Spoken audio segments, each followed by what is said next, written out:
What's up, guys, and welcome back to Lazy Couch Thoughts. So it really wasn't that long ago, Friday, I was standing at this very spot, literally this very spot. I don't record in two same places very often, but I did this time, telling you about how confused I was about the Peyton Turner pick for the Saints. Fast forward to Monday, had some more time to sleep on it, got to see the rest of the draft, and I'm okay with the draft. I don't think it was great. I don't think it was bad. I think it was, fine. I think they got some pretty good value in the later rounds with their 6th and 7th round picks. The offensive tackle from Kentucky appears to be an animal. How often do you get an all SEC talent in the 6th round and someone who's so versatile that can play all 4 offensive line positions? Not center, but he can play right or left tackle, he can play right or left guard, and they're already preparing him to play right tackle. So kind of looking ahead now, that may mean that Armstead might be gone after this year. Ramczyk flips over to left, and this guy, slots right in and plays right. 7th round, they got a pretty good-looking receiver. The only reason that, he was probably drafted on the 3rd day is because he went to South Alabama. If you take that same guy and you give him the same highlights and the same stats and he played at Alabama, he's probably 1st round. Now, again, that's probably a lot of people, but it's the truth. If you look at it, dude, play inside, play outside, play slot, he returns kicks. I saw a stat, I don't know if this was real, but apparently he averaged 48 yards a kick return. I guess he might not have done it often. He might have done it 10 times or whatever, broke 2 off for long runs, and that can inflate it. I don't know, but that's just bananas. Averaging 48 yards per kick return is bananas. That shouldn't be a thing at all. So that's very exciting. The dude looks nasty. He one of the highlights I saw, he really reminded me of Kamara because he was very balanced, and he was breaking tackles. He was, staying on his feet, and he was taking multiple hits from multiple angles, and he was just bouncing off all of them and eventually breaking it off. So this dude looks very good. Sean Payton might have done it again with late round receiver, and honestly, I don't think receiver was the biggest need like some people did. I have faith in Callaway. I have faith in Tre'Quan Smith. I have faith in Deontay Harris. But at the same time, we really need to find somebody to go across from Mike, because every playoff game we ever play, I'm pretty tired of Michael Thomas getting triple teamed. The NFC Championship game, when everybody points to I think it was 48 yards or whatever, or 52 yards. Well, yeah, they played bracket all game long with a safety over the top, a corner playing man, and a linebacker playing on the inside on him. It's probably pretty hard to get open when 3 people are guarding you. Just to say. Kind of looking ahead, some people were upset about the Ian Book pick. I don't really know why.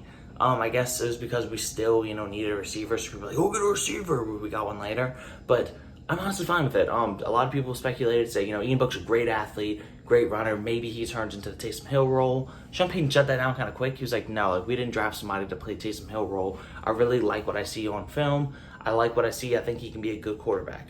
And then everybody's like, oh yeah, because there's a rumor going around, I think it was Tillier that said it, that was Sean Payton sees himself in Ian Book. And Sean Payton shut that down real quick. He was like, no, I don't see myself in Ian Book because I wouldn't have drafted me. No chance I would have drafted me. But kind of looking at Jimmy Johnson's, checklist for drafting a quarterback, 3-year starter, check, captain all those years, checked, played 30 games, check, had a 60% higher accuracy, check.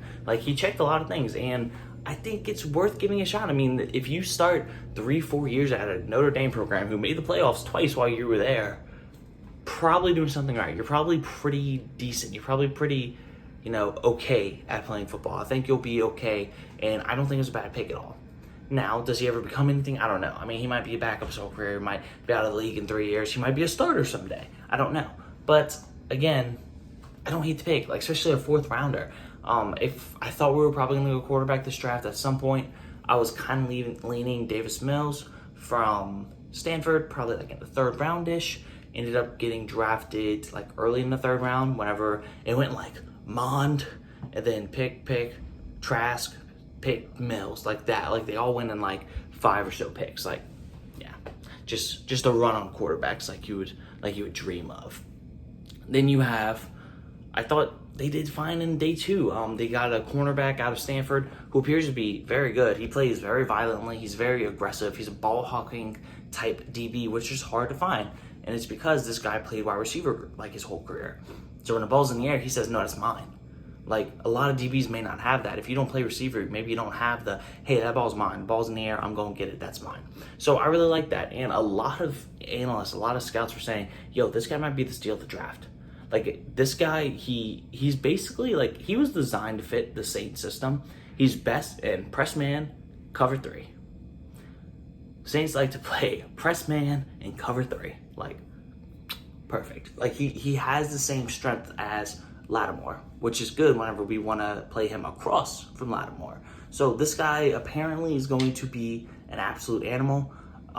Basically, a lot of people were worried about like scheme fit and, you know, potential just, you know, things like that. But he has pretty much all the physical tools. You know, this is a guy who does have a lot of potential, but maybe was not as polished as some people would have liked. You know, as a Greg Newsome, as maybe a, you know, Caleb Farley, people like that. So, I mean, I love the pick because whenever every single analyst, and not just like Twitter analysts, but like real analysts at the time of the pick are like, yo, I love this for Saints, love this for Saints. I'm like, okay, I like what we're doing here. And then last year, I had Pete Werner. Really shouldn't have to talk too much about Pete. Came out, you know, played middle linebacker and the weak side linebacker at Ohio State. He's one of those guys who doesn't really excel at anything, but does everything really good.